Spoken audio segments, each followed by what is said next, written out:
प्यारे विद्यार्थियों, 1540 ईस्वी में कन्नौज या बिलग्राम के युद्ध में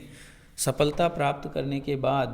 शेरशाह ने आगरा, दिल्ली और उसके आसपास के क्षेत्र पर अधिकार कर लिया और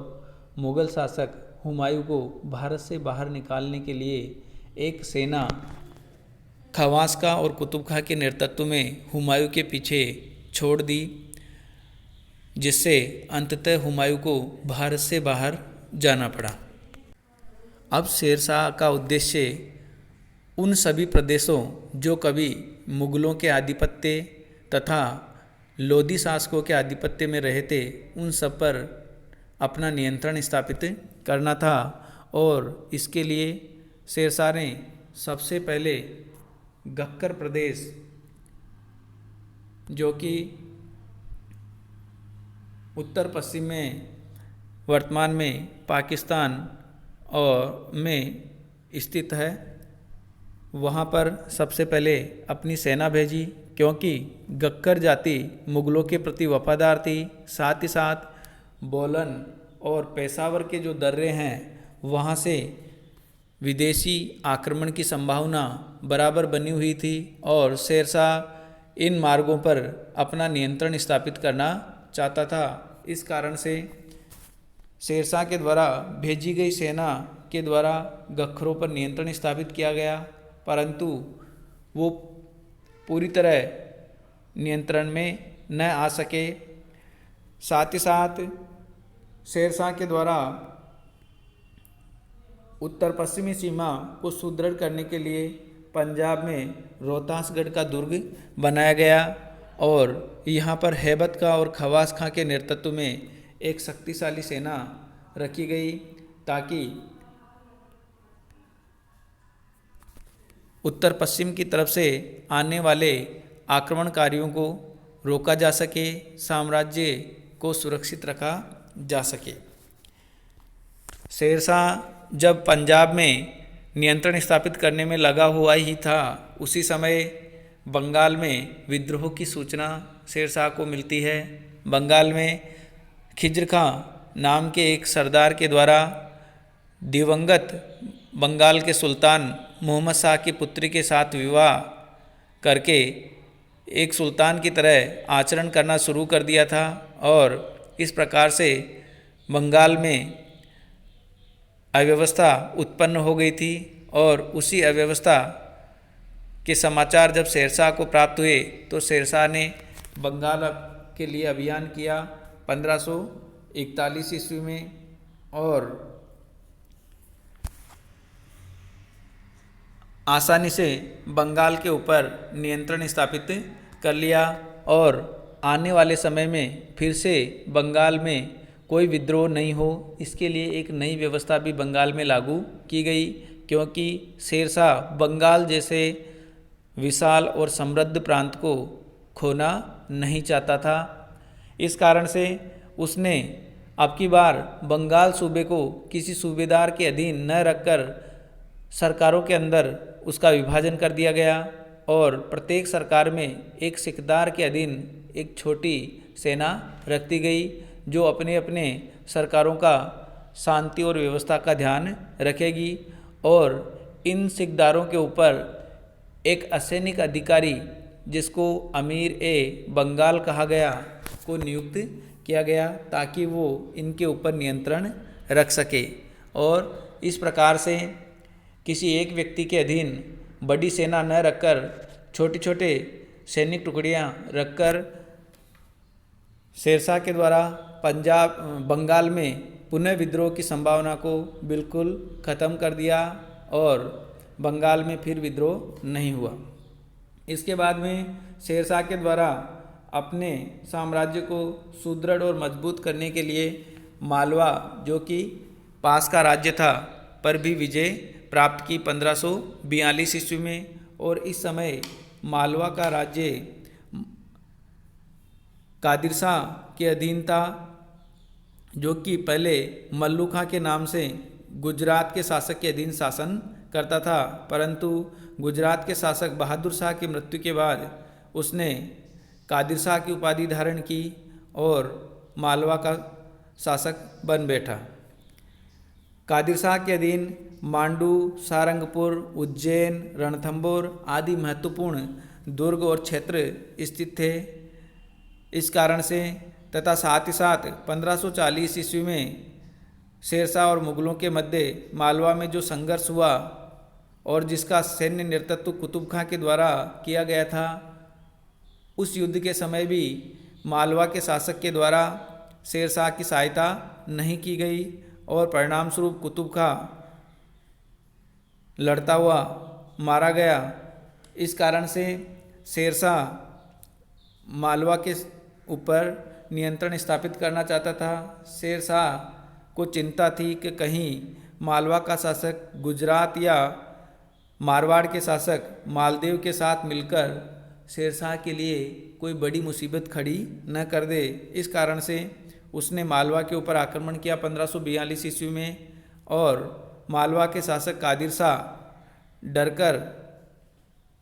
आत्मसमर्पण कर देते हैं और शेरशाह के द्वारा कादिर शाह को कालपी और लखनौती का जागीर दी जाती है, परंतु डरकर वो गुजरात भाग जाता है और इस प्रकार से मालवा के ऊपर शेरशाह का अधिकार हो जाता है। मालवा वर्तमान में मध्य प्रदेश, राजस्थान और गुजरात का कुछ क्षेत्र जो है इसमें शामिल है। तो इस प्रकार से 1542 ईस्वी में शेरशाह मालवा विजय कर लेता है। 1543 ईस्वी में शेरशाह के द्वारा रायसीन की विजय की जाती है। रायसीन का क्षेत्र भी मालवा के क्षेत्र में ही आता था और उस समय यहाँ का शासक पूरनमल था। ऐसा कहा जाता है जब शेरशाह बंगाल अभियान पे गया हुआ था तब रायसीन के मुस्लिम लोगों के द्वारा शेरशाह से मदद की गुहार की गई थी, क्योंकि पूरनमल के द्वारा मुस्लिम लोगों के ऊपर बहुत अत्याचार किए जा रहे थे और संपन्न परिवारों की मुस्लिम स्त्रियों को भी नाचने गाने आदि छोटे छोटे निंदनीय कार्य करने पड़ते थे। परंतु डॉक्टर कानूनगो के अनुसार शेरशाह का रायसीन पर आक्रमण करने का प्रमुख उद्देश्य राजनीतिक महत्व था, क्योंकि रायसीन और चंदेरी के महत्वपूर्ण दुर्ग शेरशाह किसी अन्य व्यक्ति के हाथ में नहीं देख सकता था और इस कारण से 1543 ईस्वी में शेरशाह के द्वारा रायसीन के ऊपर आक्रमण किया गया और रायसीन के दुर्ग को घेर लिया गया। काफ़ी समय तक शेरशाह को सफलता नहीं मिली। साथ ही साथ दुर्ग के अंदर रसद आदि के अभाव के कारण पूरनमल को भी शेरशाह के साथ संधि वार्ता करनी पड़ी और संधि वार्ता के तहत रायसीन का दुर्ग शेरशाह को देना तय हुआ। बदले में शेरशाह के द्वारा पूरनमल और उसके नेतृत्व में लड़ने वाले राजपूत सरदारों और उनके परिवारों को किसी प्रकार की कोई हानि, जानमाल और सम्मान की कोई हानि नहीं पहुंचाई जाएगी। सुरक्षित उनको वहां से निकल जाने दिया जाएगा। इस शर्त के आधार पे पूरनमल ने रायसेन का दुर्ग शेरशाह को समर्पित कर दिया और दुर्ग से निकलकर पास में ही अपना और अपने अनुयायी राजपूत सरदारों का पड़ाव डाला गया। परंतु ऐसा कहा जाता है कि रायसीन की मुस्लिम स्त्रियों के बार बार कहने और मौलवियों के कहने पर शेरशाह ने अपना विचार बदल दिया। संधि की शर्तों के समय शेरशाह ने कुरान पर हाथ रखकर संधि की शर्तों की पालना करने का वचन दिया था, परंतु बाद में मौलवियों के कहने पर उसने अपने वचन को तोड़ दिया और रात्रि के समय राजपूत शिविर को घेर लिया गया। पूरनमल के द्वारा आसन्न खतरे को देखते हुए रात्रि के समय राजपूतों के द्वारा अपनी स्त्रियों और बच्चों का कत्ल कर दिया गया और सुबह होते ही शेरशाह की सेना के साथ राजपूत वीर भिड़ पड़े और अंत में वीर गति को प्राप्त हुए। इस प्रकार रायसीन की विजय शेरशाह के जीवन में एक कलंक के समान थी और क्योंकि शेरशाह के द्वारा संधि वार्ता को तोड़ा गया। इस कारण से शेरशाह के सबसे बड़े पुत्र जो कि उस संधि का गवाह था कुतुब खां के द्वारा आत्महत्या भी कर ली गई आत्मग्लानि के कारण। इसके बाद में शेरशाह के द्वारा 1543 ईस्वी में मुल्तान की विजय की गई जो कि पाकिस्तान में है वर्तमान में, और यहाँ पर उस समय का शासक फतेह खां जाट था। शेरशाह के द्वारा पंजाब का सूबेदार खवास खां के स्थान पर हैबत खां को बनाया गया और हैबत खां के द्वारा फतेह खां पर आक्रमण कर मुल्तान को जीत लिया गया और इस प्रकार से 1543 ईस्वी में मुल्तान का क्षेत्र भी शेरशाह के राज्य में सम्मिलित हो गया। मुल्तान विजय के बाद शेरशाह का ध्यान राजस्थान के सबसे शक्तिशाली शासक मारवाड़ के शासक राव मालदेव की तरफ गया जो कि उस समय अपनी शक्ति और क्षेत्र को काफ़ी बढ़ा चुका था और शेरशाह और मालदेव की सीमाएं आपस में छूने लगी थी और इस कारण से साथ ही साथ शेरशाह के सबसे बड़े शत्रु हुमायूं जब भारत में दिल्ली और आगरा से अपदस्थ करने के बाद इधर उधर सहायता के लिए घूम रहा था, उस समय मालदेव के द्वारा भी हुमायूं को मारवाड़ आने का निमंत्रण या सहायता का निमंत्रण दिया गया था और बाद में हुमायूं मारवाड़ आया भी था। उस समय शेरशाह के द्वारा मालदेव को हुमायूं को पकड़ने के लिए कहा गया था, परंतु मालदेव ने हुमायूं को जीवित पकड़ने में शेरशाह की मदद नहीं की थी। इस कारण से शेरशाह के द्वारा राव मालदेव के ऊपर आक्रमण किया गया और परिणाम स्वरूप शेरशाह और मारवाड़ के शासक राव मालदेव के मध्य 1544 ईस्वी में गिरी सुमेल का युद्ध हुआ और इस युद्ध के अंदर गिरी सुमेल जो कि वर्तमान में पाली ज़िले में पड़ता है, वहाँ पर दोनों पक्षों की सेनाएं आमने सामने आ खड़ी हुई और कई दिनों तक आमने सामने सेनाएं पड़ी रही, परंतु किसी ने भी युद्ध की पहल नहीं की। शेरशाह भी राव मालदेव की शक्ति से शंकित था और उसको डर था कि कहीं युद्ध में पराजय न हो जाए, इस कारण से उसने भी युद्ध की पहल नहीं की। और चूंकि मालदेव अपने गृह राज्य या मूल राज्य के पास लड़ रहा था, इस कारण से मालदेव को किसी प्रकार की रसद आदि की कोई समस्या न थी, इस कारण से मालदेव के द्वारा भी पहल नहीं की गई। ऐसी स्थिति में शेरशाह के द्वारा चालाकी से काम लिया गया और राव मालदेव के प्रमुख सरदारों जिनमें जेता और कूपा प्रमुख थे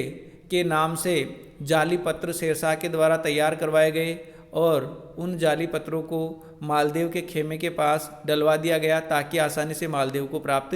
हो जाए और उन पत्रों के अनुसार राव मालदेव के विश्वस्त सरदार युद्ध के समय राव मालदेव का साथ छोड़ देंगे और शेरशाह का साथ देंगे। इस प्रकार का संदेश राव मालदेव के पास पहुंचाया गया और राव मालदेव को इस प्रकार का संदेश जब प्राप्त हुआ, जाली पत्र जब प्राप्त हुए, तो हड़बड़ाहट में मालदेव के द्वारा रात्रि के अंधकार में अपनी मुख्य सेना के साथ युद्ध मैदान को छोड़ दिया गया और जब सुबह जेता और कूपा को इस प्रकार की बात का पता लगा तो उन्होंने अपने ऊपर लगे हुए कलंक को धोने के लिए युद्ध शुरू किया और इस प्रकार से 1544 ईस्वी में राव मालदेव और शेरशाह के मध्य गिरी सुमेल का युद्ध हुआ। राजपूतों का आक्रमण इतना शक्तिशाली था कि शेरशाह को युद्ध को जीतने में पसीने आ गए। युद्ध के बीच में शेरशाह नमाज पढ़ने लगा और साथ ही साथ अल्लाह से अपनी विजय की कामना करने लगा। जैसे तैसे चूँकि राजपूत सैनिकों की संख्या बहुत कम थी और अंत में शेरशाह की विजय हुई। जेता और कूपा के नेतृत्व में कई राजपूत योद्धा लड़ते हुए वीरगति को प्राप्त हुए। बाद में मालदेव को जब सच्चाई का पता लगा तो बहुत ही ज़्यादा पछतावा हुआ और इस प्रकार से चालाकी से शेरशाह सूरी के द्वारा 1544 ईस्वी में ग्रीष्ममेल का युद्ध जीत लिया गया। और ये युद्ध इतनी कठिनता से जीता गया कि अनायास ही शेरशाह के मुंह से ये वाक्य निकले कि मुट्ठी भर बाजरे के लिए शायद मैं हिंदुस्तान की बादशाहत खो देता। अर्थात राजस्थान का जो क्षेत्र जिसको इस युद्ध के बाद जिस क्षेत्र की विजय उसको हुई थी, उस क्षेत्र आर्थिक दृष्टि से इतना महत्वपूर्ण नहीं था, रेगिस्तानी क्षेत्र था, कोई ज़्यादा फायदा शेरशाह को प्राप्त होने वाला नहीं था। परंतु अगर युद्ध में पराजय शेरशाह की होती तो हिंदुस्तान की बादशाहत अर्थात दिल्ली और आगरा का क्षेत्र जरूर मालदेव को प्राप्त हो जाता। इस प्रकार से इस युद्ध में शेरशाह को विजय प्राप्त होती है और राजस्थान का बहुत सारा क्षेत्र शेरशाह के अधिकार में आ जाता है, मेड़ता, नागौर, अजमेर और साथ ही साथ चित्तौड़, जिसका शासक उस समय महाराणा उदय सिंह था। और चूंकि महाराणा उदय सिंह उस समय संकट से जूझ रहे थे, इसलिए उन्होंने भी आगे से ही समर्पण कर दिया और इस प्रकार चित्तौड़ पर भी शेरशाह का अधिकार हो गया। इसके बाद में शेरशाह का अंतिम अभियान कालिंजर विजय थी, जो कि मध्य प्रदेश में है 1545 ईस्वी में। और यहाँ का शासक उस समय कीरत सिंह था। शेरशाह के द्वारा कालिंजर के दुर्ग को घेर लिया गया और उसके चार दीवारी को तोड़ने के लिए शेरशाह के द्वारा अग्नि प्रक्षेपास्त्रों का अर्थात तोप का प्रयोग किया गया। और तोप का गोला इसी कार्यक्रम के तहत तोप का गोला या गोले जो है चार दीवारी पर फेंके गए। उन्हीं गोलों में से एक गोला चार दीवारी से टकराकर वापस बारूद के ढेर पर आकर गिर गया। और चूंकि शेरशाह वहीं पास में खड़ा था, इस कारण से वहाँ पर आग लग जाने के कारण शेरशाह बुरी तरह जख्मी हो गया। और उसके बाद भी उसने सैनिकों को दुर्ग के ऊपर आक्रमण का आदेश दिया और परिणाम स्वरूप शाम होते होते कालिंजर का दुर्ग जीत लिया गया। और शेरशाह की मृत्यु से पूर्व विजय का सुखद समाचार उसको सुना दिया गया और संतोषपूर्वक उसको इस समाचार से संतोष प्राप्त हुआ। और उसी समय शेरशाह की मृत्यु हो गई 22 मई 1545 ईस्वी में। इस प्रकार शेरशाह सूरी के द्वारा 1540 ईस्वी से 1545 ईस्वी तक भारत पर शासन किया गया और बहुत ही कम समय में उसके द्वारा एक बड़ा साम्राज्य लगभग संपूर्ण उत्तरी भारत जीत लिया गया। और उसकी विजयों से भी ज़्यादा उसका महत्व उसका शासन प्रबंध था, जिसके बारे में अगले वीडियो लेक्चर में हम चर्चा करेंगे। धन्यवाद।